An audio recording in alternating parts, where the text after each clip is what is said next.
आप देख रहे हैं आवाज इंडिया टीवी। भीमा कोरेगांव ये ऐसा नाम है जो शौर्य के लिए माना जाता है और उसका 200 दिन व स्मृति दिन हम मना रहे हैं। एक बड़ा इतिहास जुड़ा है भीमा कोरेगांव का, और वहाँ एक बड़ा स्तंभ है जो अंग्रेजों ने वहाँ लगवाया था, क्योंकि तत्कालीन जो महार सैनिक थे 500 सैनिक, उन्होंने 2500 से भी ज्यादा पेशवा के सैनिकों को मार गिराया था और उन्हें हराया था। इतनी कम संख्या में सैनिक इतनी बड़ी संख्या को हरा सकता है, ये इतिहास का एकमेव संदर्भ हमें मिलता है। और इसी उपलक्ष्य में इस विशेष चर्चा को हम यहाँ शुरू करने जा रहे हैं। हमारे साथ पूरन मेश्राम साहब है, अनिकेत कुत्तरमारे जी है और रुबल सालवे है। हम बातचीत करेंगे। सर, ये बहुत ऐतिहासिक घटना है। पूरे विश्व की हम अगर इतिहास को देखते हैं तो ऐसा संदर्भ कहीं नहीं मिलता कि इतनी कम संख्या और वो ऐसी कम्युनिटी जिनको कभी शस्त्र हाथ में लेने की मनाही थी, जिन्हें जो बेसिक लोगों को उसको क्या करेंगे अधिकार होते हैं, इस कम्युनिटी को वो अधिकार नहीं थे, फिर भी इस कम्युनिटी ने इतनी बड़ी सेना को हराया। क्या देखते हैं इस घटना की और आप किस तरह से देखते हैं और क्या सोचते हैं? सबसे पहले मैं तो आवाज टीवी चैनल को यहाँ पर धन्यवाद देना चाहूँगा कि आज आपने इस विषय पर लोगों के साथ रूबरू होने का मौका हमको दिया है। आपका बहुत अच्छा सवाल है कि जो समाज हजारों साल से शस्त्र और शास्त्र दोनों से वंचित किया गया था, वो समाज 202 साल पहले पेशवे के लड़ाई में जिस तरह से इतिहास बनाता है, तो सवाल ये खड़ा होता है कि ये कैसा हुआ, ये चमत्कार कैसे हुआ। तो इसका जवाब तो डॉक्टर बाबा साहब अम्बेडकर जी ने एनिहिलेशन ऑफ कास्ट में दिया था और हु वेर शूद्राज में भी बाबा साहब ने दिया था। बाबा साहब ने जो शूद्रों का इतिहास हु वेर शूद्राज में लिखा हुआ है, उसमें बाबा साहब ने कहा हुआ है कि हम जो है, हम गुलाम नहीं, हम जो है we are not slaver, we are warrior. हम गुलाम नहीं थे, हम राजा थे, हम नागवंशीय लोग थे, लेकिन यहाँ पर कुछ लोगों ने हमें यहाँ पर गुलाम बनाया है। इसके पीछे बहुत बड़ा एक धार्मिक षड्यंत्र है और उसकी मीमांसा बाबा साहब ने की थी। तो बाबा साहब ने कहा था कि हम तो राजे थे, हम यहाँ के मालिक थे, हम लड़वैये थे, शूरवैये थे, ये हमारा इतिहास है, ये हमारा डीएनए। और लेकिन बीच में जो प्रतिक्रांति हुई देश में भगवान गौतम बुद्ध के क्रांति के बाद, जो पुष्यमित्र शुंग के हाथ में सारी बागडोर गई और उसके बाद जो प्रतिक्रांति हुई, जिसका उल्लेख बाबा साहब ने भी रिवॉल्यूशन, काउंटर रिवॉल्यूशन में किया हुआ है। तो ये प्रतिक्रांति के बाद दो शास्त्र और शस्त्र संपन्न जो समाज था, वो समाज को उनके हाथ से ये वेपन छीना गया और उन्हें गुलाम बनाया गया। और हम देखते हैं कि ये बात थी कि हमारा ब्लड जो है, हम राजाओं का ब्लड था, हमारा ब्लड जो है शूरवैये का ब्लड था, हमारा लड़वैये का ब्लड था, हमारा वीरत्व का ब्लड था, हमारा वॉरियर का ब्लड था। और जब इस बात का मौका जब भी लोगों को मिला, उस वक्त लोगों ने ये दिखा दिया। और इसलिए जब वेपन्स पढ़ने के अधिकार हमको नहीं थे या शस्त्र सीखने के अधिकार नहीं थे हमको, उस वक्त अंग्रेजों ने जब हमकी सेना में हमको जब शामिल किया, तो उस वक्त ब्राह्मण समाज ने शास्त्र पढ़ने का अधिकार हमको नहीं दिया, लेकिन अंग्रेजों ने शस्त्र पढ़ने का अधिकार हमको दिया। उनके मिलिट्री कैंप में वो सारे तमाम महार बटालियन के लोग जब शामिल हुए, वेपन्स पढ़ना सीखे, तलवार चलाना सीखे, बंदूक चलाना सीखे, और सीखने के बाद उनके इसमें जो भी उनके जो वंशज थे, उनके जो पूर्वज थे, वो जो लड़वैये थे, उनकी याद उन्होंने ताजा कर दिया। और उसके बाद उन्होंने ये बता दिया कि हम लोग जो है, हम स्लेवर नहीं है, हम लोग जो है, हम लोग वॉरियर है। और ये उन्होंने बता दिया। और 202 साल पहले जिस तरह से लड़ाई यहाँ पर हुई, तो कहने का तात्पर्य ऐसा है कि ये लड़ाई ने ये सिद्ध करके बता दिया कि हम जो है, हम इस देश के जो है, हम राज्य करते थे, हम गुलाम नहीं थे। और जब भी हमारे हाथ में इस बात का मौका मिलेगा, आप हमारे हाथ में शस्त्र दो तो उससे भी हम लोग लड़ पाएंगे आपके साथ में, और हमारे हाथ में शास्त्र दो, तो बाबा साहब के हाथ में शास्त्र दिया तो उसने इस देश की राज्य घटना बनाया। तुमने हमारे हाथ में शस्त्र दिया तो हम लोगों ने अपना कमाल करके दिखाया। तो कहने का तात्पर्य है कि ये जो जमात है, ये जो वर्ग है, जो अनटचेबल किया गया था, जो गांव के बाहर जो वर्ग को रखा गया था, सवाल है उसको अगर अपॉर्चुनिटी दी गई और शस्त्र पढ़ने की और शास्त्र पढ़ने की, तो वो देश का इतिहास बदल सकते हैं। ये उस घटना ने ये सिद्ध करके बताया। बिल्कुल सर। रूबल, मैं आपके तरफ आऊंगा कि 202 साल हो गया, 1818 की ये लड़ाई है। आप खुद भी समता सैनिक दल के लिए काम करते हैं और ये समता सैनिक दल बोधिसत्व डॉक्टर बाबा साहब अम्बेडकर इनका मातृ संगठन है और एक बड़ी आशा के साथ ये समता सैनिक दल की स्थापना की थी। आपको क्या लगता है कि जिस तरह से युवा समता सैनिक दल में या किसी मूवमेंट में आ रहे हैं, क्या प्रेरणा लेनी चाहिए इस दिन विशेष से युवाओं ने? सर, ऐसा है कि ये जो भीमा कोरेगांव बैटल हुआ था, उस टाइम पे हमें उस बैटल की ज़रूरत थी शस्त्रों का यूज़ करके। और अभी हम जिस पोजीशन पे है, अभी की जो सिचुएशन है हमारी, तो अभी मूवमेंट जो है वो एक अलग डायरेक्शन में डाइवर्ट हो चुकी है। अभी हमारे जो यूथ है, उन लोगों को एजुकेशन फील्ड में ज़्यादा स्ट्रगल करना पड़ता है, और हमारा जो हमारे शस्त्र है, तो वो हमारा एजुकेशन, हमको उसको पकड़ के आगे बढ़ने की ज़रूरत है। और मूवमेंट में जो यूथ यानी आने के लिए तो यूथ हमेशा तैयार रहता है मूवमेंट में। अम्बेडकराइट यूथ बोले तो हमारे खून में ही हम लोग एक मूवमेंट को लेके चलते हैं, बट वो मूवमेंट को आगे जो बढ़ाना रहता है कि यूथ तो मूवमेंट में आ जाएगा, बट यूथ का भी एक फ्यूचर रहता है। मूवमेंट से यूथ को क्या मिलेगा?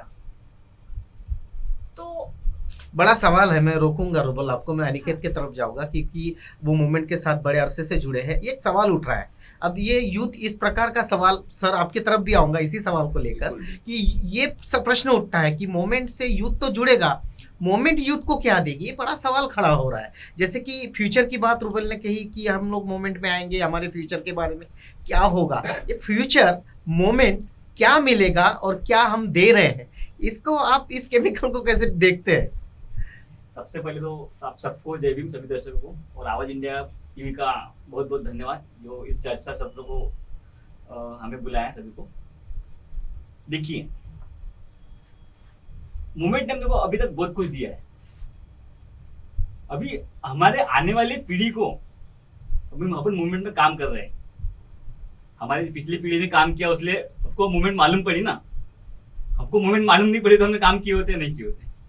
हमको इतिहास मालूम था, हमारे शुरू कौन थे ये हमको मालूम था, हमको उससे प्रेरणा मिलती है ना। बाबा साहब ने हमको ये बताया कि इससे प्रेरणा लो। बाबा साहब हर 1 जनवरी को वहां पे जाके वहां पे नतमस्तक होते थे भीमा कोरेगांव में, ठीक है।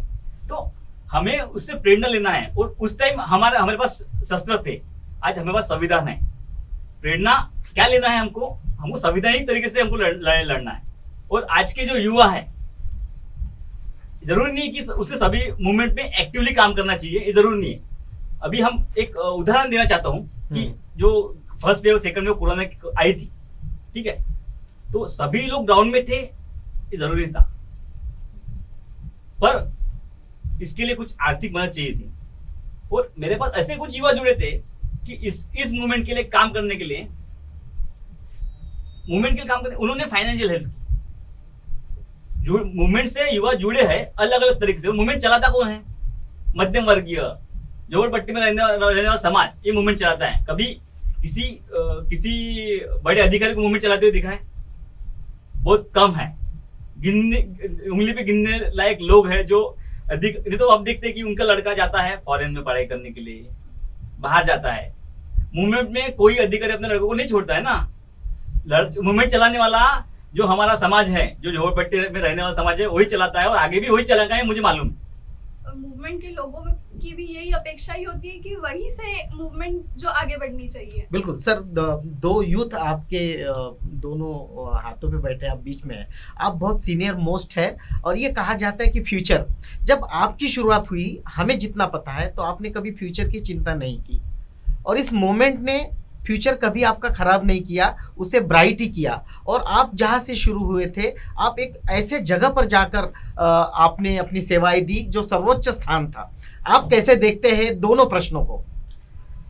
रुबेल और अनिकेत ने जो मुद्दे यहाँ पर रखे हैं, उसी मुद्दे को मैं थोड़ा सा बढ़ाऊंगा और आपके सवाल का जवाब भी दूंगा कि जो बात यहाँ पर रखी गई कि अभी हमारे जो लड़ाई के जो वेपन्स है वो भी बदल गए।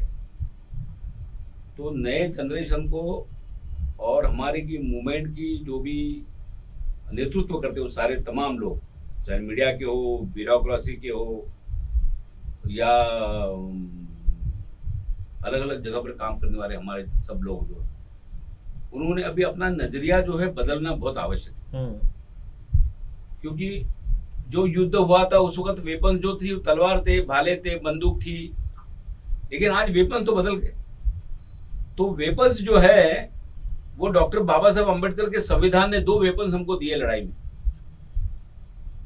वो एक पहला वेपन है एजुकेशन और दूसरा वेपन है रिजर्वेशन। ये दो वेपन्स को हाथ में रख के हमारी जनरेशन ने सामने आना चाहिए। और फिर एजुकेशन अगर जिसको मिलेगा वो फिर दुनिया के सारे क्षेत्र में जा सकता है, उसके लिए कोई पाबंदी नहीं है। वो अभी तो एजुकेशन का स्वरूप इतना ग्लोबल हुआ है कि वो कहीं पर भी जा सकता है। और अब हमें इस बात का अभिमान होना चाहिए कि अगर मूवमेंट के अलावा भी अगर हमारे यूथ दुनिया के हर क्षेत्र में जाके अगर अपना झंडा गड़ाते हैं तो ये बड़ी बात है, अच्छी बात है। तो इस हालात में आप ये देखो, मैं उस बैटल को इस दृष्टिकोण से देखता हूं कि उनकी जो लड़ाई जो थी, जो महारों ने लड़ी थी, वो कोई पेशवा विरुद्ध अंग्रेज ये लड़ाई ये दृष्टि से हम लोग नहीं देखते। वो लड़ाई जो थी वो अस्पृश्यता विरोधी पेशवा ये लड़ाई थी। बिल्कुल, वो लड़ाई जो थी वो एक अस्पृश्यता के खिलाफ में महार सैनिकों ने किया हुआ बहुत बड़ा बंड था। और इसलिए उस बात को अंग्रेज जानते थे। अंग्रेज इस बात को जानते हैं कि किसके खिलाफ में कौन से कम कौम के लोग और कौन सी बटालियन, कौन का रेजिमेंट लड़ाई में लाना चाहिए। जब टीपू सुल्तान को हराने का था तो जो लोग आज ये बात करते हैं कि वो पेशवाओं के खिलाफ में जो महार बटालियन ने लड़ी वो तो हमारे भारतीय लोग थे, इंडियन लोग थे या हमारे हिंदुस्तानी लोग थे, उनके खिलाफ में महार लोग लड़े हुए, वो देश के खिलाफ में है, ये राष्ट्र विरोधी है। इस तरह से प्रचार किया गया वहां पर और इसलिए पिछले वक्त दंगे हुए, ये माहौल खड़ा किया गया। तो ये भी मराठों के खिलाफ में, क्योंकि मराठा सैनिकों ने इनको मारा हुआ है। तो मेरा इसमें ये सवाल ऐसा है कि आखिरी राजा इस देश में टीपू सुल्तान था। वो टीपू सुल्तान को हराने के लिए अंग्रेजों ने जिस सेना का साथ लिया वो तो मराठा बटालियन थी। तो क्या आप लोगों ने मुसलमान राजा के खिलाफ में तो मराठा बटालियन का वापर किया था ना अंग्रेजों ने? तो उस वक्त क्या है, तो सारे मराठा देशद्रोही हो गए थे, राष्ट्रद्रोही हो गए थे। लेकिन अंग्रेज ये जानते थे कि कौन से राजा के खिलाफ में किसको इस्तेमाल करना है। तो इसलिए टीपू सुल्तान की बात है तो महार रेजिमेंट को नहीं भेजा, वो मराठा रेजिमेंट को भेजा। वो जानते हैं कि मुस्लिम के खिलाफ में मराठा लड़ेगा। लेकिन जब पेशवाओं के खिलाफ की बात थी तो मराठा रेजिमेंट को उन्होंने सामने नहीं किया। अंग्रेजों के सेना में अलग अलग रेजिमेंट के अलग अलग जाति जमात के लोग थे उनकी सेना में। अंग्रेज लोग थे ना, वो तो सेनापति थे, लेकिन सैनिक तो अलग अलग जाति के लोग थे। लेकिन उनको मालूम है कि ये अस्पृश्यता के नाम के ऊपर, अनटचेबिलिटी के ऊपर जो लोगों को यहाँ पर पेश होने जो गुलाम बना के रखा हुआ है, यहाँ पर उनके कमर को जो मटका लगाया, झाड़ू लगाया, उनके जो कमरे, उनके जो गले में जो मटका लटका के रखा हुआ है। और ये लोग पेशवों को कह रहे हैं, उनके जो सिद्धनाथ नाम का हमारा जो सेनापति था यहाँ पर पेशवा की, इसमें उन्होंने कहा था कि ये आप लोग हमारे से मुक्त करवा दो, इससे हम तुम्हारे साथ लड़ने को तैयार है, हम अंग्रेजों के साथ नहीं लड़ेंगे, हम तुम्हारे सेना के साथ लड़ेंगे। लेकिन ये बात दूसरे पेशवे ने नहीं मानी तो फिर उसके बाद ये सारे तमाम लोग जो है वो पेशवा के जो सेना में भी जो लोग मारते वो सारे लोग निकल के अंग्रेज की सेना में शामिल हुए, क्योंकि उनको और वो जो लड़ाई जो बैटल हुई कि भाई इतने बड़े फौज को 500 सैनिक क्यों मार पाते, वो इसलिए नहीं मारे शस्त्र के आधार पे, उनको लगा ये हमारे अस्तित्व की लड़ाई, ये हमारी आखिरी लड़ाई ये हमारी आखिरी लड़ाई है, ये हमारे अस्मिता की लड़ाई है। अगर हम अभी जीतेंगे तो ही हमारे जो सर को गले को लटका हुआ मड़का और कमर को लगा हुआ झाड़ू खत्म होगा, और अगर हम हार जाएंगे तो ये हमेशा के लिए पेशवा यहाँ पर टिका रहेगा और ये गुलामी का जो प्रतीक है वो हमारे पास हमेशा रहेगा। इसलिए लड़ाई को अंग्रेजों को जिताने के लिए नहीं थी, तो ये लड़ाई जो अपने अस्तित्व के लिए थी, अपनी जो मानवता जो है हम लोगों ने इस देश में कैसे रहना चाहिए ये बताने की लड़ाई थी, जीने मरने की लड़ाई थी, और इसलिए वो लड़े, इसलिए 500 सैनिकों ने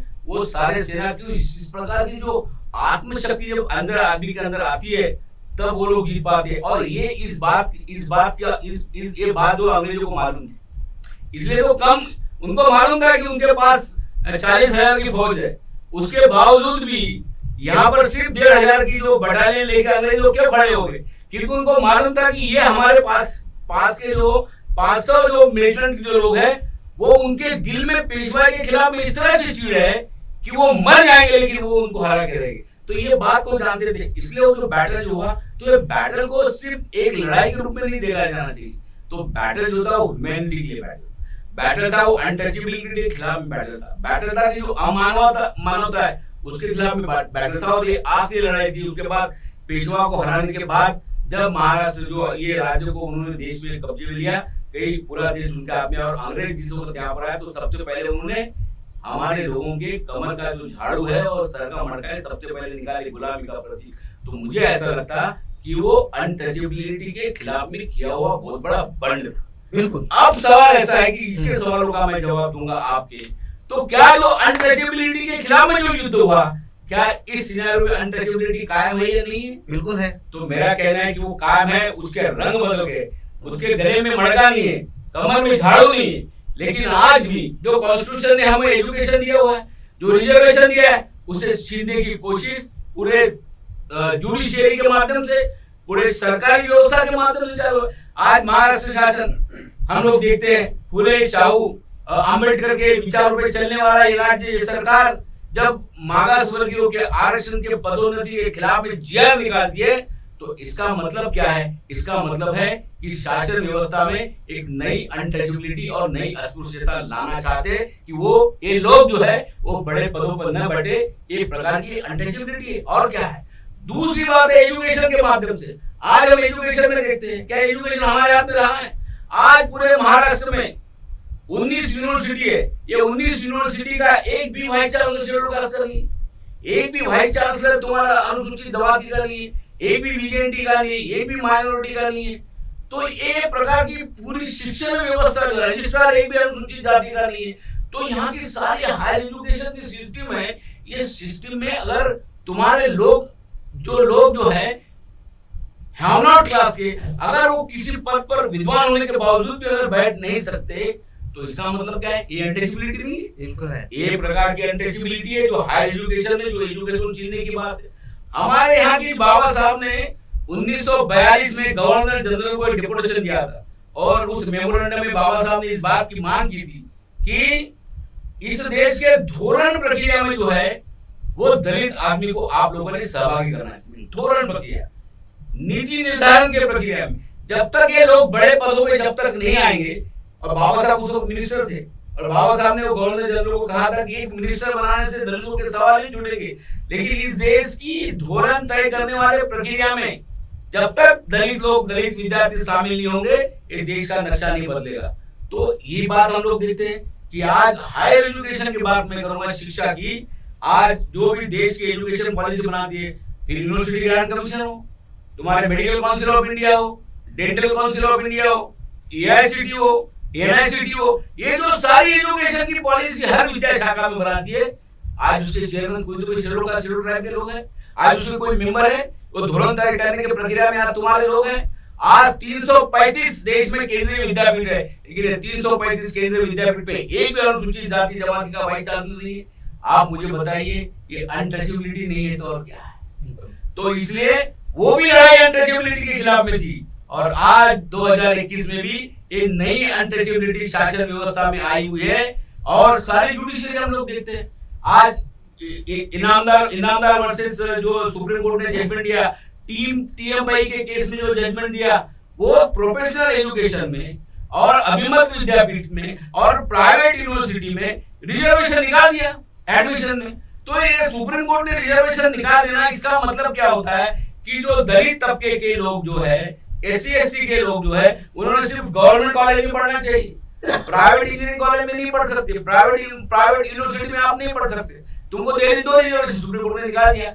इसका मतलब है कि अगर प्राइवेट यूनिवर्सिटी में वही लोग पढ़ेंगे जो लोगों के पास पैसा है, लेकिन गुणवत्ता अगर है तो नहीं पढ़ेगा।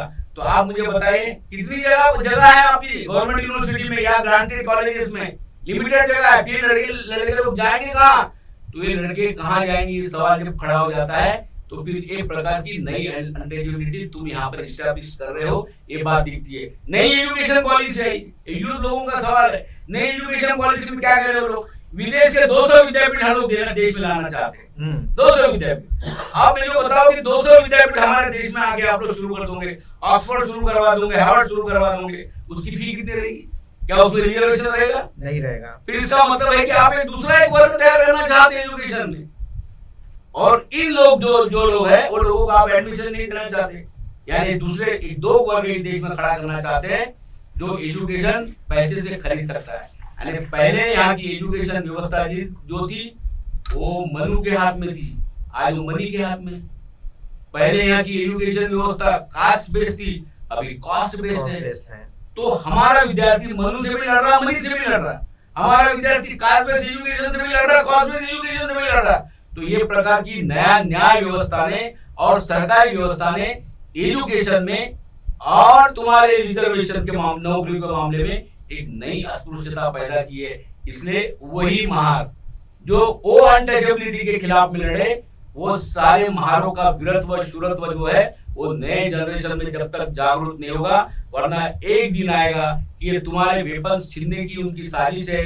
वो जानते हैं कि इनकी जान जो है कलम में है, वो जानते हैं इनका वेपन्स कलम है, वो जानते हैं इनकी तलवार इनकी बंदूक कलम है, ये कलम छीन लो, बस ये कलम छीन लो, खत्म हो जाते हैं, ये वो जानते हैं। और इसलिए शायर जो कहता है कि आंधियां गम की आएंगी तो सवर जाऊंगा, अरे मैं दरिया हूं समंदर में समा जाऊंगा, अरे मुझे सूली पे चढ़ाने की जरूरत क्या है, मेरे हाथ से कलम छीन लो मैं मर जाऊंगा। बिल्कुल।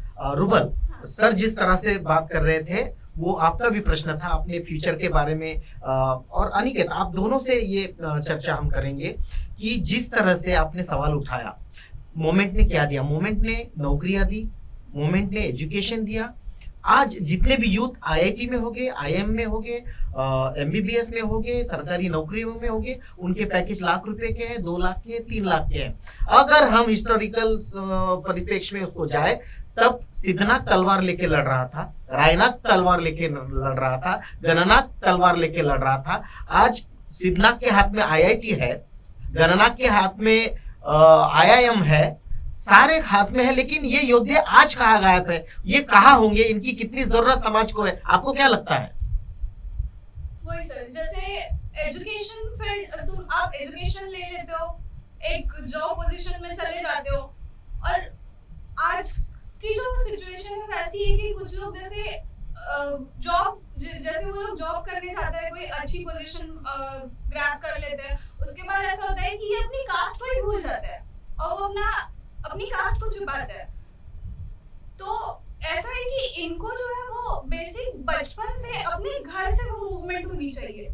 मूवमेंट का एजुकेशन अम्बेडकराइट तुम हो, तुम्हारा कितना स्ट्रगल है, तुम किस स्ट्रगल के बाद तुम इस पोजीशन पे पहुंचो, इसकी जो जानिब है वो उन लोगों को बचपन से अपने पेरेंट्स से मिलनी चाहिए। तब जाके वो आईआईटी से पास आउट है, आईआईएम से पास आउट है, या कोई भी बड़ी यूनिवर्सिटी से पास आउट है, तो उसको वो चीज की जानी होनी चाहिए। और ये जानी जो है वो हमारे घर से शुरुआत होती है, और उस पोजीशन में जब वो पहुंचता है उसको ऐसा होना चाहिए कि पे बैक टू सोसाइटी, ये उसका वो एक कंसेप्ट होना चाहिए कि मेरी अपने समाज के प्रति भी कुछ जिम्मेदारियां हैं जो मुझे पूरी करनी है। बिल्कुल। अनिकेत, सेम सवाल आपके लिए भी है, आप भी यूथ है, यही सवाल है कि वो तलवार लेके लड़े और ये पोजीशन है कि हमें गर्व होता है 202 साल के बाद और लाखों की संख्या में हम उस स्तंभ को सलामी देने जाते हैं। अंग्रेजों को भी मजबूरी में सही लेकिन स्तंभ खड़ा करना पड़ा, उसमें उन सभी महासैनिकों के नाम लिखने पड़े। आज के जो सैनिक है जिनकी जरूरत है समाज को, जिनकी जरूरत है मूवमेंट को, वो आईआईटी में है, आईआईएम में है, प्रोफेशनल स्टडीज में है, अच्छी अच्छी नौकरी में है, वो कहाँ गायब है सैनिक? उनकी कितनी जरूरत है और उनको क्या आह्वान करेंगे कि इस लड़ाई में आपको आना है? देखिए जैसे कभी बताया कि जो संस्कार है वो संस्कार अपने घर से, अपने स्कूल से, अपने स्कूल है कहाँ? सबसे पहला सवाल मेरा है अपनी कितनी स्कूल है जो मूवमेंट को आगे बढ़ाने के लिए काम करती है? हमारी कोई स्कूल ही नहीं। हमारी स्कूल शुरू होती है, 2 साल चलती है, बंद हो जाती है। मूवमेंट रुकती कभी नहीं है। मूवमेंट ने हमें बहुत कुछ दिया। मूवमेंट ने हमें अभी तक इतना कुछ दिया है कि हम उसके जन्मों जन्मी आभारी रहेंगे, क्योंकि आईआईटी, आईआईएम जो कुछ रहा, हमने हमारी मूवमेंट ने हम उसके लिए लड़ाई लड़ी है। हमको हर एक चीज के लिए लड़ाई लड़नी पड़ी है। हमने अधिकार छीने और अधिकार का सही तरीके से वापर भी किया है, क्योंकि हमें संविधान ने वो अधिकार दिया है लड़ाई लड़ने का। ठीक है, क्योंकि हम उन बाबा के बच्चे हैं जो हर विरोधी, अभी सर ने एक बोला था कि हम उस टाइम भी गुलाम थे और हम अभी आज भी गुलाम हैं। सर आपने बहुत सही कहा है, पर हमारे जो सैनिक है, समता सैनिक बोलो, हमारे अम्बेडकर वाले सैनिक बोलो, हम उस विरोधी जो कुछ हमें दिखता है, हमें जो हमारे कान में आता है, हमें दिखता है, हम उसके खिलाफ आवाज उठाते हैं। हम देखते हैं कि हमारे जो अधिकारी है जो सही तरीके से अपने यहाँ पे काम करने की इच्छा व्यक्त करते हैं, तो उनको लंबी छुट्टी देने का पत्र दिया जाता है। कुछ दिन पहले की बात है, आपको बताऊंगा। हमने उस टाइम भी रास्ते में उतर के लड़ाई लड़े हैं, क्योंकि हमारे अधिकारी को काम करने की ये सरकार, हमारे अधिकारियों को सरकार काम करने की अनुमति नहीं देती। हमारे अधिकारी काम करने की कोशिश करते हैं तो इनको कोई ना कोई कारण से बाहर निकाला जाता है। तो हमारे अधिकारी हमारे बच्चों के लिए काम कैसा करेंगे? फिर क्या होता है कि समाज को उनके खिलाफ भड़काया जाता है कि तुम्हारा अधिकारी तुम्हारे लिए काम नहीं करता। फिर समाज के कुछ बच्चे, कुछ संगठन वो अधिकारी के खिलाफ पत्र व्यवहार करता है। मैं किसी अधिकारी के लिए फेवर बात नहीं करता, मैं उस सिस्टम के खिलाफ बात कर रहा हूँ। जो सिस्टम हमारे अधिकारियों को काम नहीं करने देता और हमारे समाज को एक आपस में लड़ाई में उसको हिंदी में बोलते गुंताया जाता है। ठीक है, तो हमारे मूवमेंट ने, मैं पहले ही बोला था, मूवमेंट ने बहुत कुछ दिया है। अब एक्सेप्ट किस तरीके से करते हैं? और हमारे जो बच्चे हैं, अभी क्या हो रहा है कि जो बच्चे हैं उनको मूवमेंट से लेन देन इसलिए नहीं है कि उनको लगता है टाइम वेस्ट है। उनको ऐसा लगता है टाइम वेस्ट है, कर रहे हैं वो कर रहे हैं ना, वो डिपेंड है दूसरे पे। हमारे कुछ होता है, जब कुछ होता है तब मूवमेंट की याद उनको आती है। अगर कोई ड्यूटी से निकाल लेता है, भगा देता है गाली मार के, ऐसे बहुत से किस्से हमारे पास आते हैं। हर 1 महीने में 2 महीने में ऐसे किस्से आते हैं। तब मूवमेंट की याद आती है, फिर बाद में उनको मूवमेंट याद आती है, फिर बाद में मूवमेंट जुड़ते हैं। तो मेरा उन लोगों से अपील यह है कि तुम शुरुआत से मूवमेंट पे जुड़े रहो, मूवमेंट आखिर सांस तक तुम्हारी मदद करेंगे। बिल्कुल बिल्कुल। सर, एक बड़ा आरोप लगता रहा है बड़े अधिकारियों पर, इसके पहले भी जैसे अनिकेत ने कहा कि ये जो अधिकारी है इनके बच्चे अमेरिका में हैं, यूरोप में हैं, बाहर देशों में पढ़ाई कर रहे हैं, इनके बच्चे मूवमेंट में क्यों नहीं है? जिन लोगों ने मूवमेंट की बात रखी, मूवमेंट के बदौलत जिनके बच्चे फॉरेन में गए, वो वापस आकर भी मूवमेंट के साथ नहीं जुड़ रहे और वहां रहकर भी कुछ डोनेशन करते होंगे, लेकिन सीधे तौर पर ये जो लड़ाई है उसमें नहीं आते हैं। ये आरोप कितने सही है? अगर सही है तो इसका जवाब क्या होना चाहिए? नहीं, देखो ऐसा है कि हम कहते हैं कि भी आसमान तो पूरा फट गया है, अब इसको कहां से सिलाना। इस तरह से एक निराशा लोगों में और नए जनरेशन में आई हुई। लेकिन सोच ये रखनी पड़ेगी, चाहे वो अमेरिका में हो, चाहे चाइना में हो, या कोई भी फील्ड में काम करने वाला हो, या ब्यूरोक्रेसी में हो या जुडिशियरी में हो, अलग अलग तरह से लोग अपने जो भी इंटेलेक्चुअल लड़के जो है अपने वाले अलग अलग फील्ड में काम कर रहे हैं। लेकिन वहां रहकर भी वो अपने समाज के लिए काम कर सकते हैं, ऐसा नहीं। इसलिए आसमान कितना भी फटा रहे, हर आदमी ने अगर ये सोचा कि उसके सर के ऊपर जितना आसमान आ रहा ना उतना भी उसे की कोशिश किया ना तो आसमान सिल के हो सकता है। बिल्कुल। सिर्फ सोच होनी चाहिए उसकी। तो ये सोच का सवाल है कि सोच कैसे डेवलप हो जाए। हमारे लड़के आईआईटी और आईएम से जो लड़के जो पास होते हैं तो सवाल है कि उनमें ये सोच तैयार करने की आवश्यकता है कि तुम किसी कैपिटलिस्ट लोगों के गुलाम मत बनो। तुम ऐसा कुछ पैकेज मत लो कि तुम्हारी जो बुद्धिमत्ता है तुम किसी को बेच रहे हो। देखो सोच तैयार करने की बात कर रहा हूं। लड़कों में ये सोच तैयार होना चाहिए कि उसने खुद की इंडस्ट्री खड़ी करनी चाहिए, खुद के उद्योग खड़े करने चाहिए। और जब ये सोच जब लड़कों में आएगी तो समाज के 100 लड़कों को एम्प्लॉयमेंट मिलेगा, 200 लड़कों को एम्प्लॉयमेंट मिलेगा। ये सोच तो आनी चाहिए। हमारे समाज का जो डॉक्टर है उसके दिमाग में ये सोच आना चाहिए कि वो किसी शासकीय अस्पताल में नौकरी करने के बजाय या किसी प्राइवेट हॉस्पिटल में नौकरी करने के बजाय हमारे समाज के 25 डॉक्टर एक जगह पर आकर ये क्यों नहीं सोचते कि हम अपना खुद का हॉस्पिटल खड़ा करें। कोरोना के काल में हम लोग देखते हैं ना कि लोगों को एडमिशन नहीं मिली और कई लोग मर गए। आज नागपुर के अंदर हमारे समाज के सबसे ज्यादा डॉक्टर है, सबसे ज्यादा एमबीबीएस एमडी है, उसके बावजूद हमारा हॉस्पिटल नहीं है। सवाल सोच की।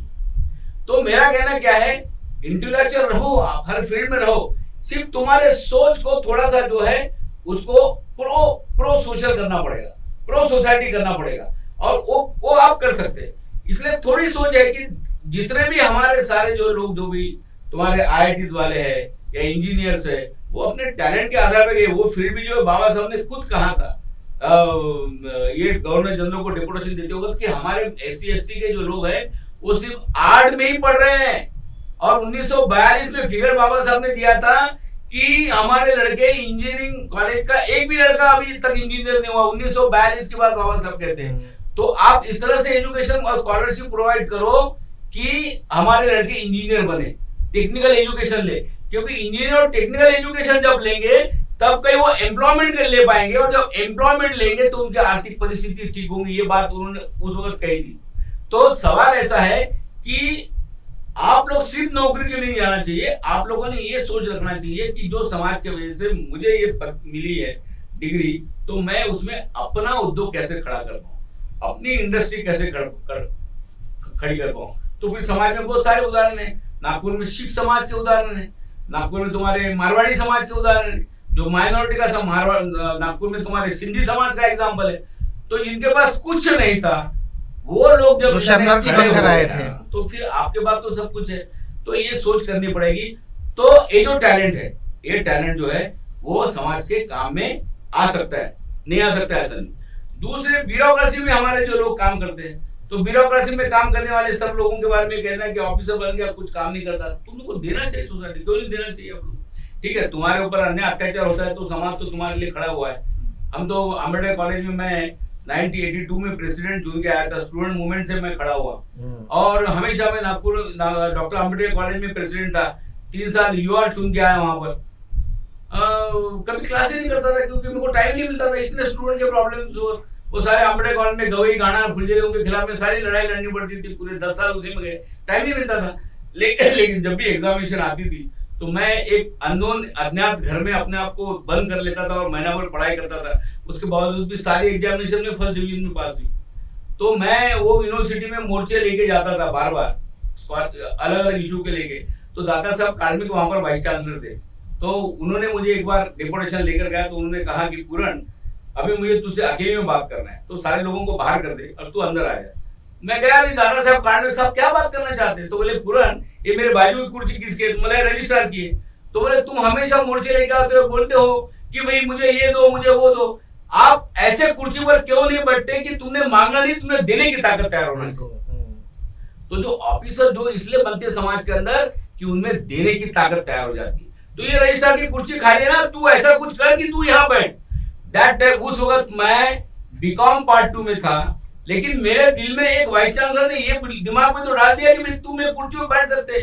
उसके बाद मैं वो ढंग से सोचने लगा, मूवमेंट में भी काम करने लगा। लेकिन मैं सोचने लगा कि एक वाइस चांसलर ने एक नारे लगाने वाले विद्यार्थी नेता के बारे में ये सोचा है कि तुम इस कुर्सी में बैठ सकते। फिर मैंने वो एजुकेशन हासिल किया और फिर मैंने सोचा कि मैं उस कुर्सी पर बैठूंगा। आज महाराष्ट्र की इसे अपने शेड्यूल कास्ट का पहला रजिस्ट्रार बनने का मान तो मुझे मिला है, लेकिन वो पद पे बैठने के बाद हमने जो भी यहाँ पर मूवमेंट के लिए काम किया, या जो नागपुर यूनिवर्सिटी में हमारे बौद्ध समाज के लिए बाबा साहब के मूवमेंट के लिए जो हम लोगों ने जो काम किया, तो ये एक प्रकार का मिसाल था। वो एक इंटरनेशनल बुद्धिस्ट स्टडी सेंटर हम लोगों ने शुरू किया। डॉक्टर बाबा साहब अम्बेडकर प्रीएम्बल पार्क हम लोग अभी बनाने चाह रहे हैं। डॉक्टर बाबा साहब अम्बेडकर रिसर्च सेंटर हम लोगों ने शुरू किया।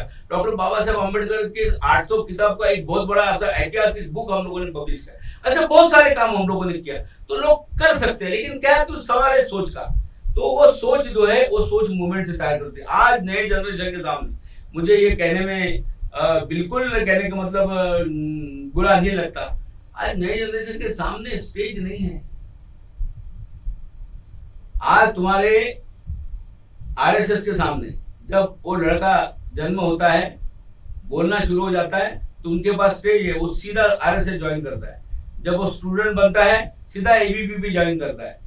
थोड़ा सा यूथ हो गया तो वो यूथ भाजपा में ज्वाइन करता है, और पॉलिटिक्स में आए तो सीधा बीजेपी ज्वाइन करता है। आज मुझे बताओ कि दलित तबके के जो लड़के हैं, अनुसूचित जाति के जो पढ़े लिखे लड़के, आज उनके पास तुमने कौन से स्टेज बना के रखे हुए, जो जहां पर वो जाए और तुम्हारे मूवमेंट का एजुकेशन ले पाए। क्योंकि ये जो हमारे पुरानी पीढ़ी ने, जिसके कंधे पर बाबा साहब अम्बेडकर ने ये सारा नेतृत्व दिया था, वो सारे स्टेज हम लोग खड़े नहीं कर पाए। खड़े तो किए, उसकी सारी बल्लियां अलग अलग चली गई और वो खड़ा नहीं कर पाए। और आज नई जनरेशन ये सोचती है कि मूवमेंट में कहाँ काम करना, पॉलिटिकल पार्टी में काम करना, तो कौन से पॉलिटिकल पार्टी में काम करना, ए में करना, बी में करना, सी में करना, डी में करना, जेड तक कहाँ करना, जेड तक। सोशल मूवमेंट में काम करना है तो कौन से मूवमेंट में काम करना, समता सैनिक दल में काम करना है तो कौन से दल में काम करना, बौद्ध महासभा में काम करना है तो कौन से बौद्ध महासभा में काम करना। सवाल है कि हमने भी वो नई जनरेशन के सामने उत्तर नहीं दिए, प्रश्न नहीं दिए, इसलिए वो लोग भी अपने रास्ते खोज रहे हैं। जिस दिन तुम उनके सामने उत्तर रखोगे तो बिल्कुल मूवमेंट के साथ जुड़ोगे। तो मैं ये समझता हूं कि ये सारी हमारी जो पीढ़ी है, आज ये पीढ़ी को इस बात को सोचना पड़ेगा। दूसरी बात है क्रिएटिविटी की। एक वक्त था दलित पैंथर के जमाने में, मैं दलित पैंथर के मूवमेंट में मैंने काम किया हूँ। 1972 का जो मूवमेंट था, लोग रस्ते की लड़ाई लड़ते थे, जिसका सारी बात करते थे। उस वक्त जब रस्ते की लड़ाई हम लोग लड़ते थे, तो वही महार बटालियन ने जो तुम्हारी लड़ाई भीमा कोरेगांव में किया, उसकी याद आती थी। उस वक्त दलित पैंथर के लड़के इधर रस्ते में आके नारे भी लगाते थे, मंत्रियों की गाड़ियां भी रोकते थे, आंदोलन भी करते थे, लेकिन साथ में कविता भी लिखते थे, साथ में नाटक में काम भी करते थे, मूर्तियां भी बना देते थे, अच्छा गाते भी थे, अच्छे लिखते भी थे, अच्छे चरित्र लेखन लिखते थे, अच्छे लेखक थे। आज मुझे बताइए, ये क्रिएटिविटी आज दलित समाज में कहाँ गई? मुझे आज बताओ, कौन से लेखक जन्म ले रहे हम लोग हमारे समाज के अंदर? कौन से डिबेटर को हम लोग जन्म दे रहे हमारे समाज के अंदर? कौन से लेखक तैयार हो रहे हमारे यहाँ पर? कौन से हमारे यहाँ पर संशोधक तैयार हो रहे? कौन से नाटककार तैयार हो रहे? कौन से शिल्पकार तैयार हो रहे? तो मूवमेंट नहीं होने से ये सारी क्रिएटिविटी खत्म हो गई। क्रिएटिविटी कहाँ है? तो मुझे लगा ये क्रिएटिविटी को तैयार करने के लिए कोई रिपब्लिकन पार्टी को आप दोष नहीं दे सकते। आप समझ लें किसी बात को? इस देश की जुडिशियरी के अंदर आज हमारा कोई आदमी नहीं, एक जज सिर्फ सुप्रीम कोर्ट के अंदर बैठा हुआ है। लेकिन आज हम लोग देखते हैं कि पूरे हाईकोर्ट जज, पूरे देश के जो 350 हाईकोर्ट जज है, उसके बाद में सिर्फ 4 शेड्यूल कास्ट के हाईकोर्ट जज है, वहां पर नहीं। भाई रोका किसने नए जनरेशन को वकील बनने के लिए और हाईकोर्ट जज बनने के लिए? कोई पार्टी ने नहीं रोका, आप बन सकते हैं। तो मुझे ऐसा लगता है कि जो शासन करती जमात की जो बाबा साहब ने बात रखी थी, ये 4 जो स्तंभ है, इस देश का पार्लियामेंट, इस देश की ब्यूरोक्रेसी, इस देश की जुडिशियरी और देश की मीडिया, मूवमेंट तो बाद में की बात है। ये 4 स्तंभ जब तुम्हारे हाथ में आएगा तो तुम शासन करती जमात बनोगे। तो हमारे लोग ब्यूरोक्रेसी में जाते हैं, बुरा नहीं है, एक स्तंभ को अपने हाथ में लेते। हमारे लोग जुडिशियरी में जाते हैं तो एक स्तंभ को हाथ में लेते। हमारे लोग मीडिया में जाते हैं तो एक स्तंभ को हाथ में लेंगे। लेकिन ये चारों के चारों स्तंभ आज तुम्हारे लिए अनटचेबल बन गए। इस व्यापक परिवेश में विचार करना पड़ेगा। पार्लियामेंट में तुम्हारी बात रखने वाले लोग कितने हैं? ब्यूरोक्रेसी में तुम्हारी बात रखने वाले IAS IPS ऑफिसर कितने हैं? आज जुडिशरी में तुमको न्याय देने वाले जज कितने बैठे हुए हैं? और इस देश का प्रिंट मीडिया और इलेक्ट्रॉनिक मीडिया किसके हाथ में है? आप बता दीजिए। ये जो चारों स्तंभ है तुम्हारे हाथ में है क्या? तो ये चारों स्तंभ को हम अपने बुद्धिमत्ता के आधार पे कैसे काबिज कर पाएंगे, ये सोच रखने की आवश्यकता है। बल्कि ये नहीं कि बाकी क्या सोच रहे, और ये सोच जब बनेगी जब तुम्हारे नए यूथ लोगों के इसमें ये सोच को लाना पड़ेगा और उस तरह का माइंड सेट बनाना पड़ेगा। और मुझे लगता है कि किसी भी प्रकार का जो है, एक नेपोलियन का बहुत अच्छा सेंटेंस था कि I am not worried about the violence of bad man, I am not worried about the violence of bad man, I am worried about the silence of good man.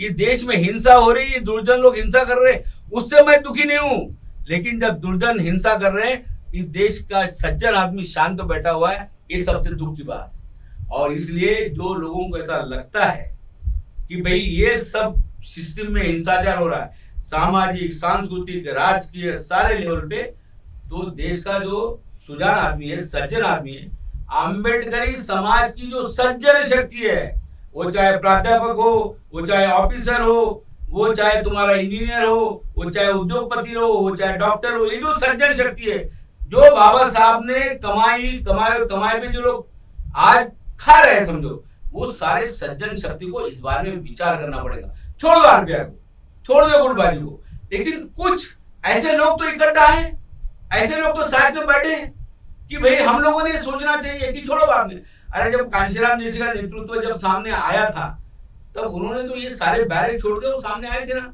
अब ठीक है, उनके movement को अलग स्वरूप प्राप्त हो गया, लेकिन लीडरशिप तैयार हो सकती है, बिल्कुल ऐसा नहीं है कि नहीं तैयार हो सकती। अब निराशावादी नहीं है, बाबा साहब अम्बेडकर भी जो है सदियों के बाद पैदा हुए देश के अंदर, तो वैसे भी जो है आज हम लोग निराशा बन के कुछ नहीं होगा। लेकिन मैं ऐसा समझता हूं कि राजनीतिक दल को छोड़ दीजिए, जो समाज में ये सब सारे जो लोग व्यवहार करते हैं उनको छोड़ दीजिए।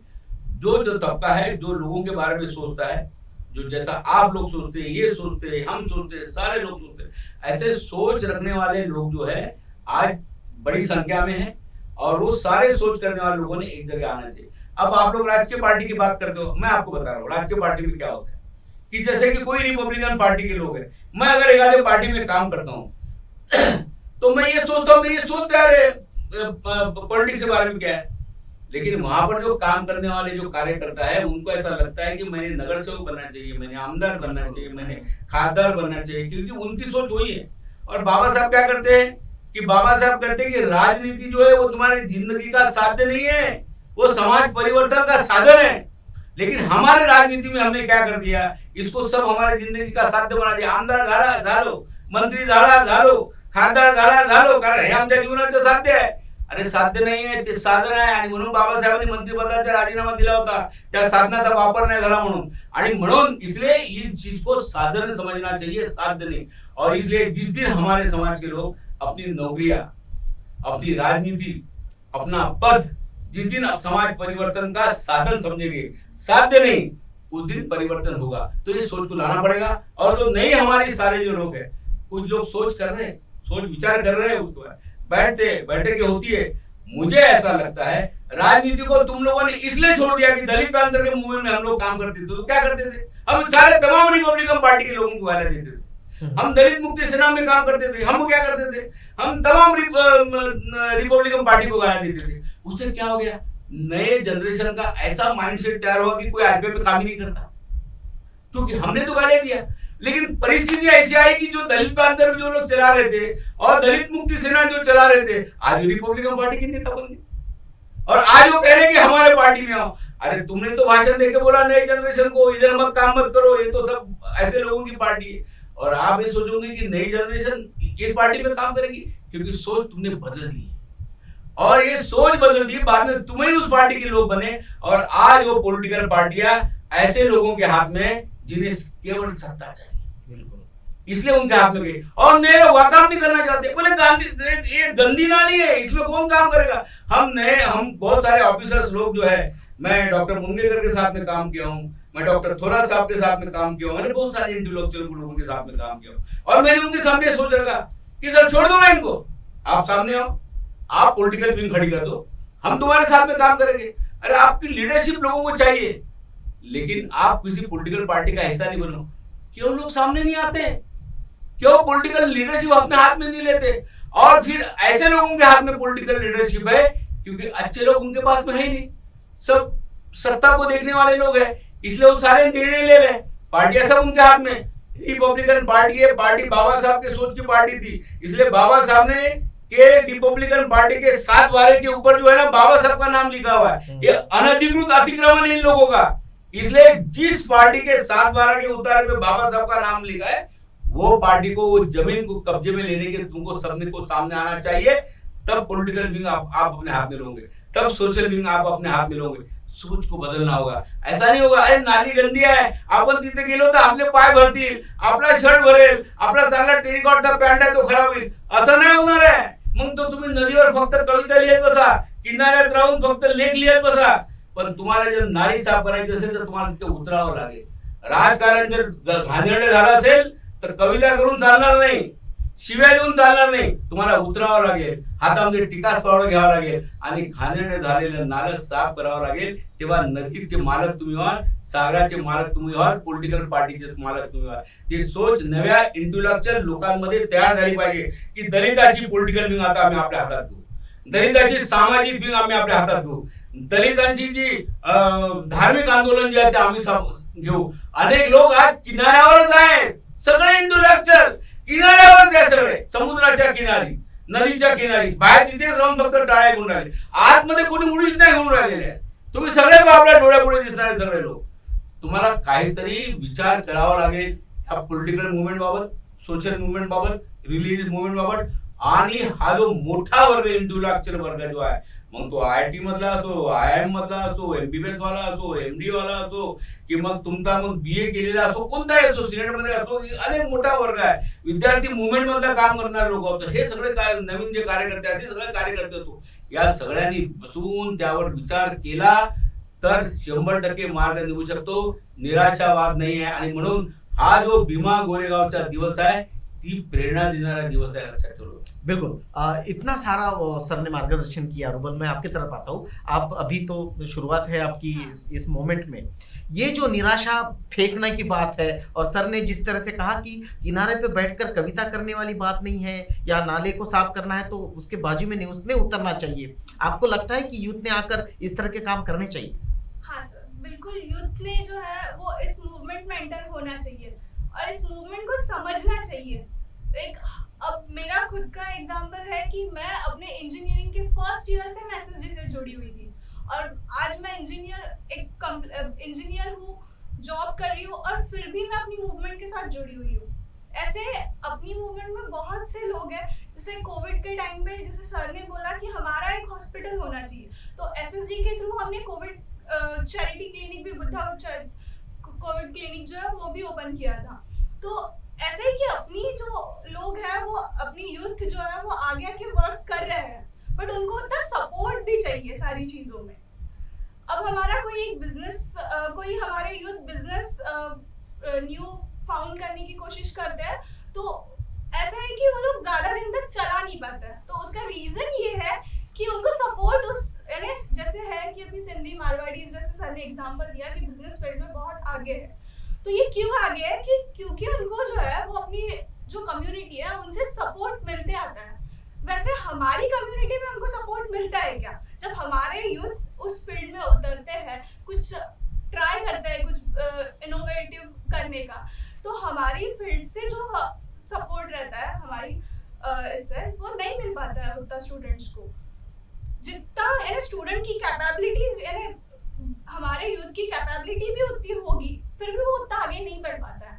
बिल्कुल अनिकेत, वो आगे नहीं बढ़ पाता। एक सपोर्ट सिस्टम खड़ी होनी चाहिए। ये सपोर्ट सिस्टम कब डेवलप होगी? और वो भीमा कोरेगांव जो हमने लड़ा था हमारे 500 सैनिकों ने, बहुत बड़ी लड़ाई है। अंतिम लड़ाई के बात तो हम सर के साथ करेंगे, लेकिन ये जो लड़ाई है, जो सवाल है, ये भी उन्हीं लड़ाई के जो है एक अंग है कि हमें सपोर्ट सिस्टम नहीं है। तो इस सपोर्ट सिस्टम को खड़ा करना और नए तरीके से इस लड़ाई को लड़ना, यूथ क्या सोचता है? तो ऐसा है कि यूथ ये सोचता है कि हमारे जो कुछ संगठन है, हमारे सिर्फ हमारे, हम बाकी संगठन के बारे में बात भी नहीं करने जाते। हमारे जो संगठन है, हम जब कुछ किसी मुद्दे पर काम करते हैं या हम कुछ बिजनेस डेवलपमेंट के लिए बात करते हैं, तो क्या होता है कि हमारे कुछ लोग हैं, ये बंदा ये बात क्यों कर रहा है, जिसको बैल खींचो। तो मुझे ऐसा लगता है कि हमारे जो संगठन है उनको बेटर कि उनके ब्रेन वॉश करना चाहिए कि भाई ये लोग काम कर रहे हैं ना, उनको करने दो, तुम अपने तरीके से तुमको जो लगता है वो काम करो। आज हमारे जो कुछ पता है बिजनेस के बारे में मैं बात करना चाहता हूँ कि हमने क्या किया है कि जिसको जो बनता है 0% इन्वेस्टमेंट में जो बिजनेस स्टार्ट हो सकता है, ऐसा हमने बिजनेस स्टार्ट किया है। 2 लड़के अभी तक वो बिजनेस स्टार्ट कर चुके हैं और अच्छे से चल रहा है। बहुत जल्द हम उसको हमारे समाज के सामने लाएंगे, जब तक वो आगे बढ़ पाएंगे। कुछ कार वॉशिंग का बिजनेस है, कुछ इवेंट्स का बिजनेस है जिसमें पैसा 1 भी रुपया नहीं लगता है। ऐसे कुछ बिजनेस है, हम हमारे युवाओं को उस बिजनेस में उतार रहे हैं। काम शुरू हो चुका है, गए 5-6 महीने से काम हम कर रहे हैं और बहुत जल्दी हम समाज के सामने इसको प्रदर्शित करने वाले हैं। और हम इस तरीके से काम करेंगे कि हमारे जो युवा है वो बिजनेस के साथ चळवळ में भी काम, जो मूवमेंट है उसमें भी काम करेंगे, तभी हम उसको बिजनेस आइडिया देंगे। और साथ में ही जो हम कुछ क्लासेस चलाते हैं, यूपीएससी एमपीएससी है, जो कुछ है, तो हम क्या करते हैं, हम जो अम्बेडकर विचारधारा के बच्चे हैं, जो मूवमेंट के बारे में जानते हैं, काम किया नहीं किया ये बात है, पर तुमको सिर्फ जानना है। अगर तुम जानते हो तो हम तुमसे काम करवा लेंगे बाद में। और हमारे पास ऐसी कुछ हमारी लाइब्रेरीज है, तो हम क्या करते हैं, जो मूवमेंट में काम नहीं करते हम उसको लाइब्रेरी में एडमिशन देने का उसको मूवमेंट में काम करवाते हैं। हम उनको काम करवाते हैं, सिखाते हैं मूवमेंट क्या है। और बाद में वो बच्चे आज हमारे साथ इस तरीके से जुड़े हैं, जो जिसने कभी मूवमेंट देखी नहीं थी, आज मूवमेंट के से उससे बात ही नहीं करता है। वो कई ऑफिसर है बैंक में या कई एमपीएससी में अधिकारी हैं, वो बच्चे आज सिर्फ मूवमेंट की बात करते हैं। हम इस तरीके से हमारे बच्चों को मूवमेंट में बैकबोन तैयार कर रहे हैं। वो धीरे धीरे होगा, टाइम लगेगा, पर होगा जरूर, सक्सेस हम जरूर होंगे। इसमें हम ऐसी आशा व्यक्त करते हैं, हम करके दिखाएंगे। बिल्कुल हम करके दिखाएंगे सर। बहुत सारे सवाल है, आप बहुत सीनियर मोस्ट है, आप अपने जब यूथ थे तब से इस मूवमेंट में, चाहे दलित पैंथर स्टूडेंट्स मूवमेंट हो, उसके बाद पॉलिटिकल मूवमेंट्स में भी आप बहुत सक्रिय रहे। 2 युवा आपके साथ इस पैनल में बैठे हैं, बहुत सारे सवालों पर हम लोगों ने चर्चा की। हम निराश बिल्कुल नहीं है, हमारा आशा स्थान, हमने देखा कि 500 लोगों ने इतनी बड़ी संख्या में लोगों को मार गिराया है। अभी हथियार चेंज हुए हैं, स्ट्रेटेजी चेंज हुई है। एक आखिरी चर्चा मैं आपसे करूंगा, ये आखिरी सवाल है कि इस सब स्ट्रेटेजिकल इस लड़ाई में, जहां जुडिशरी भी हमारे साथ नहीं है, जहां एडमिनिस्ट्रेशन हमारे साथ नहीं, हमारी कोई मीडिया नहीं है, हमारा कोई बिजनेस नहीं है, ऐसे में आप युवाओं को क्या आह्वान करोगे कि ये सबको बिल्डअप करके आज की जो भीमा कोरेगांव की लड़ाई है, जिस तरह आपने कहा कि कुर्सी पर काबिज होना है, बिजनेस पे काबिज होना है, संसद में जाके बैठना है, जुडिशरी की जो सिंगल पोस्ट है उस पर काबिज होना है, आप क्या स्ट्रेटेजी बताएंगे, क्या आह्वान करेंगे? देखो ऐसा है कि अभी ये जो जितने भी प्रॉब्लम अभी यूथ लोग जो बता रहे हैं जी, और जो भी प्रॉब्लम अभी अभी खड़े हुए हैं, तो उसका इंजेक्शन जो है ना वो निकालना बड़ा कठिन है बोला। जैसे कोरोना का इंजेक्शन निकालने को बहुत टाइम लगा, हाँ? और बाद में जो लोगों को मरना था मर गए, है कि नहीं? लेकिन मुझे लगता है कि आशा जो रहती है, क्योंकि परिस्थितियां जो है, हम हमारे समाज के जो लोग हैं, ठीक है, पॉलिटिकल इसमें हम लोग ये बात को मानते हैं कि उसमें हमारा वीकनेस जरूर है, लेकिन हमने थोड़ा सा पॉजिटिव भी सोच को ये बहुत नए जनरेशन के सामने तुमको रखना पड़ेगा। बिल्कुल। ये भीमा कोरेगांव का हम लोग जो दिन मनाते हैं ना, वो दिन इसलिए मनाते हैं कि एक नए जनरेशन के सामने एक पॉजिटिव व्यू तैयार हो जाए कि ये हमारे जो पूर्वज है कौन थे। जी बिल्कुल। और बाबा साहब ने क्या कहा था कि गुलामाला गुलामगिरीची जाणीव करून द्या, मग तो बंड करून उठेल। तुम्ही जे गुलामाला वारंवार हे सांगितलं की तू गुलाम आहे तुला कोणी मदत नाही करत, तू काय कर, तर तो बिचारा आणखी गुलाम व्हायचा, पुन्हा आणखी गुलाम होईल, समजले की नाही? तर त्याला गुलामगिरीची जाणीव करून द्या, मग तो बंड करून उठेल. म्हणून बाबासाहेबांनी सांगितलं हुवेर सुधारमध्ये की बाबा तू गुलाम नव्हतास, तुला इथल्या धर्मव्यवस्थेने गुलाम केलाय, इथलं फार मोठं षड्यंत्र आहे ते, आणि म्हणून तू तो मुळात नव्हताच. आणि म्हणून बाबासाहेबांनी त्या ठिकाणी विजयस्तंभाला का भेट दिली होती? बाबासाहेबांना याची जाणीव होती की बाबासाहेब प्रचंड, बाबासाहेबांनी ज्याची विजयस्तंभाला भेट दिल्याबरोबर देशातल्या अनेक वर्तमानपत्रांनी बाबासाहेबांच्या त्या भेटीवर टीका केली होती, लेख लिहून आले होते बाबासाहेबांच्या भेटीच्या विरुद्ध की बाबासाहेब हे राष्ट्रवादी आहेत की राष्ट्रविरोधी आहेत. ज्या मराठ्यांच्या म्हणजे पेशवे ठीक आहे, ब्राह्मण काय असो, पण मराठ्यांचं राज्य होतं आणि त्या राज्यांच्या विरुद्ध जे लोक लढलेत आणि आपल्या लोकांना ज्यांनी पराभूत केलं, त्या लोकांच्या इंग्रजांनी बांधलेल्या विजय स्तंभाला बाबासाहेब भेट देतात. तर बाबासाहेब हे कसे राष्ट्रविरोधी आहेत अशा पद्धतीनं त्यांनी केलेलं होतं. परंतु बाबासाहेबांनी ज्या विजय स्तंभाला भेट दिली होती त्याचा अर्थ असा होतो की त्यामध्ये काहीतरी अर्थ आहे, लक्षात ठेवलं पाहिजे. बाबासाहेबांना माहित होतं की टीका होईल याच्यामध्ये, परंतु बाबासाहेबांच्या डोक्यामध्ये फक्त एकच होतं की मला गुलामगिरीची जाणीव करून द्यायची होती की बाबा तुमचे पूर्वज कोण होते, तुमचा इतिहास काय आहे हे लोकांना सांगायचं होतं. आणि म्हणून बाबासाहेबांनी भेट दिल्यानंतर मग विजय स्तंभामध्ये दरवर्षी लोक जमा झाले. हे आपण लक्षात ठेवलं पाहिजे की आपण लढवय्ये आहोत, आपण राजे होतो. ही नव्या जनरेशन मध्ये समज तयार करायची होती. आणि म्हणून नव्या जनरेशनला मी सांगू इच्छितो की राजकीय दृष्टिकोनातून आपल्यामध्ये खूप शकलं पडलेली असतील, खूप तुकडे झाले असतील, पण बाकी कोणत्याही क्षेत्रामध्ये आपण आपल्या संख्येच्या दृष्टिकोनातून आपण हे मागे नाही होते, तुम्ही आम्ही लक्षात ठेवलं पाहिजे. आणि म्हणून मग ते IIT असेल, IIM असेल किंवा तुम्ही मेडिकल क्षेत्र असेल. आता चंद्रशेखर मेश्राम सारखा जो एक व्यक्ती जो आहे तो आज जागतिक स्तरावरचा मेंदूतज्ञ आज तुमच्या जवळ आहे की सगळे एक लोक जो आपल्याला अनटचेबल समजायचे ते लोक आपला मेंदू चंद्रशेखर मेश्रामच्या हातामध्ये ठेवतात. हे परिवर्तन झालेलं आहे. आणि म्हणून सुखदेव थोरात सारखा व्यक्ती युनिव्हर्सिटी ग्रँड कमिशनचा चेअरमन होतो आणि देशाची धोरणं ठरवतो. मुंदेकर सारखा व्यक्ती प्लॅनिंग कमिशन जातो आणि देशाचं प्लॅनिंग करतो. तेव्हा हे चांगले जे इंटेलेक्चुअल लोक आहेत ते तुमच्या समाजामध्ये आहेत, यांना आदर्श करून समाजापुढे उभं ठेवलं पाहिजे. तुम्ही राजकीय लोकांना आदर्श नका ठेवू नव्या जनरेशन पुढे. तुम्ही जे त्यांना आदर्श ठेवायचं त्यांच्यापासून काय शिकतील ते लोक. तेव्हा तुमच्या पुढे आदर्श आहेत आणि म्हणून हे आदर्श समाजापुढे राहावेत म्हणून बाबासाहेबांनी तिथे भेट दिली होती. हे महत्वाचं कारण होत आहे. आणि म्हणून समाजामध्ये जे काही चांगले आदर्श आहेत ते लोकांपुढे तुम्ही ठेवले पाहिजे की हे लोक आहेत समाजामध्ये ज्याचा आदर्श तू ठेवला पाहिजे. तू लोकांपुढे ते चेहरे आणू नको जे रिपब्लिकन पक्षाचे नेते आहेत. असे चेहरे आण की ज्या लोकांनी आपल्या बुद्धिमत्तेच्या जोरावर आणि आपल्या कृतीच्या जोरावर या इथे नवीन इतिहास घडवलेला आहे आणि आपलं कर्तृत्व गाजवलेलं आहे. अशा लोकांना आपल्याला नव्या जनरेशन पुढे आणावं लागेल आणि नव्या जनरेशनची मानसिकता त्या दृष्टिकोनातून तयार करावी लागेल. आणि म्हणून मी एवढं सांगेल की नव्या युथनी हे फ्रस्ट्रेट होण्याची आवश्यकता नाहीये. हे आपण लक्षात ठेवा.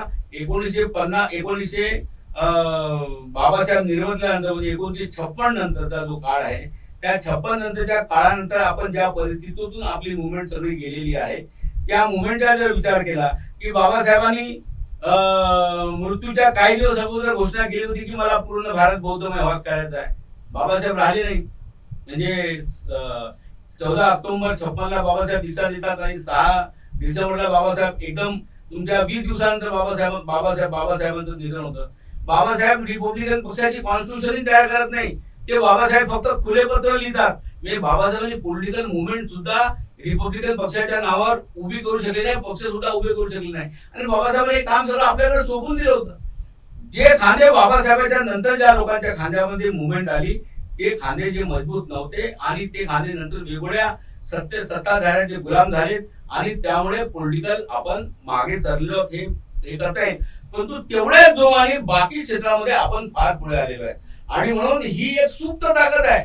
ते लक्षात ठेवा. आपण कितीही विखुरलेले असलो तरी बाबासाहेबांचं लीडरशिप हिंदुइझम या पुस्तकामधला एक पॅरा गव्हर्नमेंटनी काढल्याबरोबर 7 लाख लोकांच्या मोर्चा मुंबईमध्ये काढला आणि दाखवून दिलं की आम्ही इतके लोक बाबासाहेबांच्या एखाद्या लिखाणाला जर तुम्ही हात लावाल तर आमची इतकी मोठी ताकद आहे. रिपब्लिकन पक्षामध्ये शकलं असतील पण 7 लाख मुंबईच्या मोर्चामध्ये गेले होते आणि सरकारला निर्णय घ्यायला बाध्य केलं की आम्ही बाबासाहेबांच्या पुस्तकाचा एकही वाक्य आम्ही हटवणार नाही.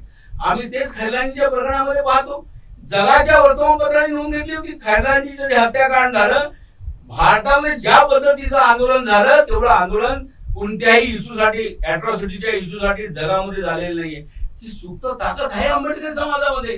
फक्त ही जी ताकद जी आहे सुप्त तिला जिवंत करण्याचं काम, तिला एक नवीन मार्ग दाखवण्याचं काम, तिला एक नवीन विचारांची बैठक देण्याचं काम तेवढं बाकी आहे. आणि मला असं वाटतं की आग सगळीकडे आहे. आणि म्हणून आंबेडकरवाद किंवा आंबेडकरी चळवळ जी आहे ती जी हे म्हणायची ना आपल्या अण्णाभाऊ साठे की पृथ्वी शेषनागाच्या मस्तकावर नाही तर दलितांच्या तळ हातावर आहे.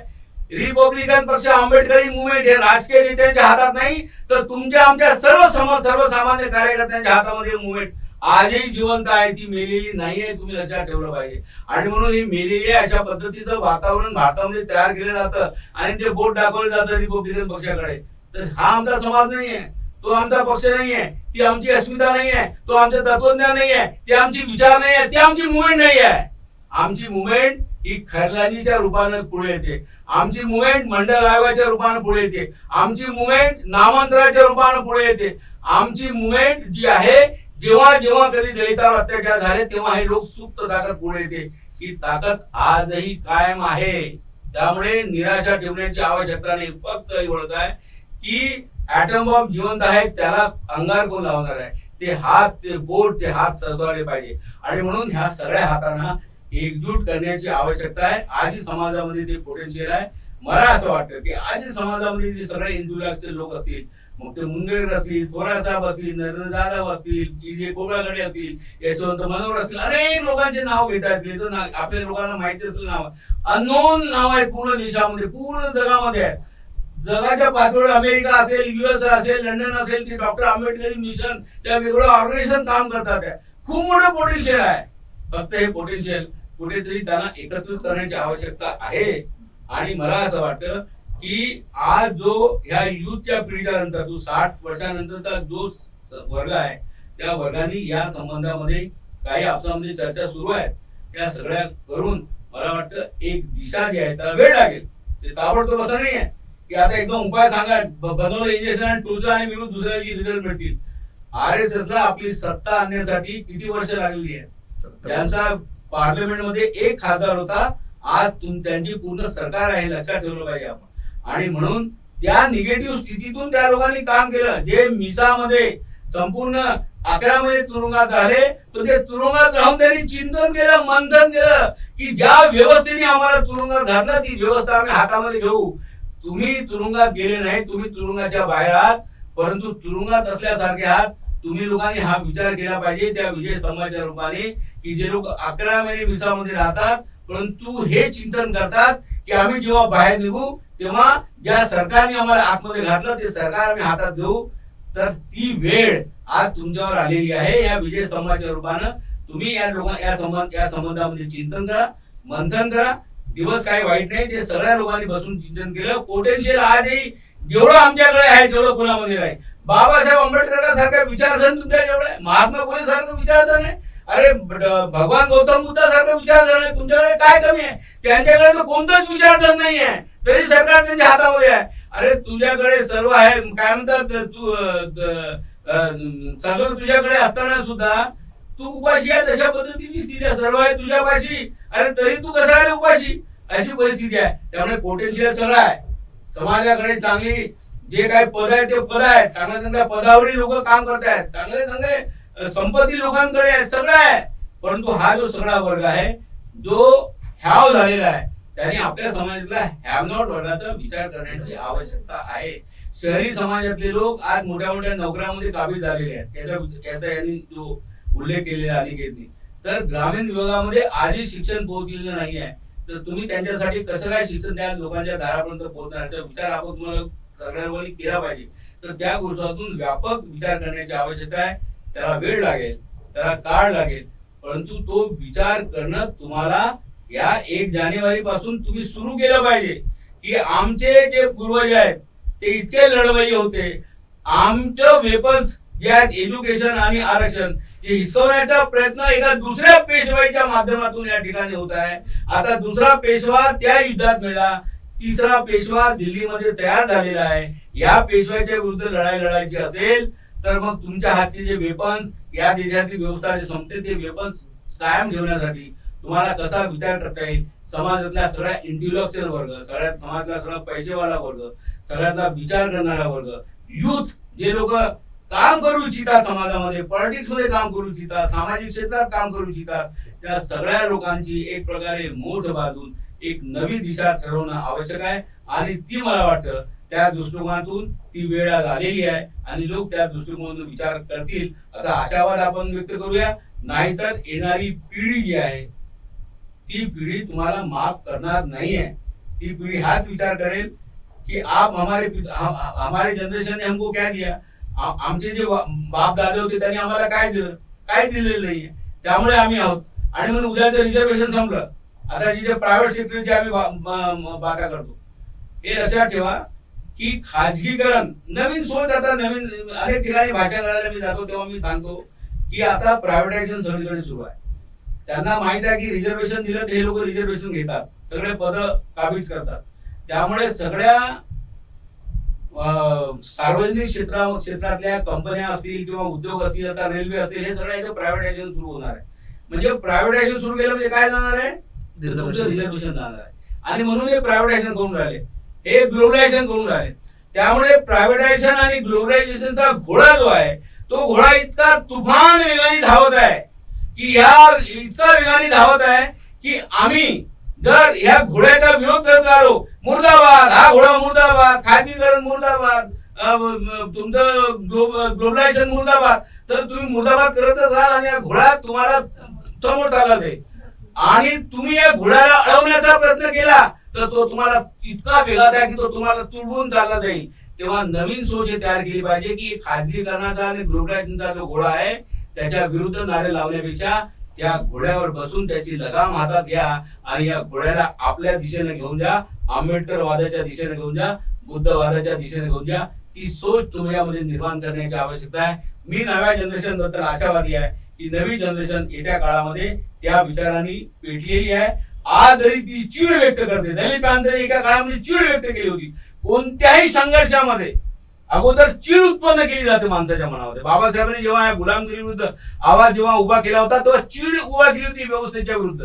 आज मला वाटते नवीन युवक जे मतं मांडतात ती एक चीड व्यक्त करतात आणि चीड व्यक्त होणं, असंतोष व्यक्त होणं, संताप व्यक्त होणं हे एका नव्या क्रांतीची सुरुवात आहे. मला असं वाटतं की सुरुवात झालेली आहे आणि त्याचा शेवट चांगला होईल याबद्दल मी पूर्ण आशावादी. बिल्कुल, ये शुरुआत हुई है.